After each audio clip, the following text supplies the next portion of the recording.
Howdy, y'all, and welcome to Gullivers. I'm Billy Bob, and this is my pal Looney Bird, and we just came out here to let you know that there's only 3 minutes until the next show. So get comfortable, and Looney Bird, help me out here. Huh? Just go on and talk to the people. I didn't have lines, Billy Bob. I know, Looney Bird. Just wing it, like birds do. I can't fly, Billy Bob. Huh? I can't fly, Billy Bob. I'm very insecure about it. I mean, what kind of bird doesn't fly?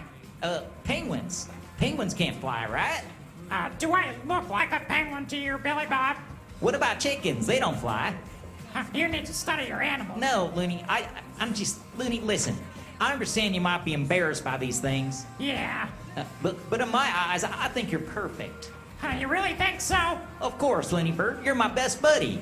You're perfect just the way you are, Thank you, Billy Bob. I can always count on my best friend when I have troubles.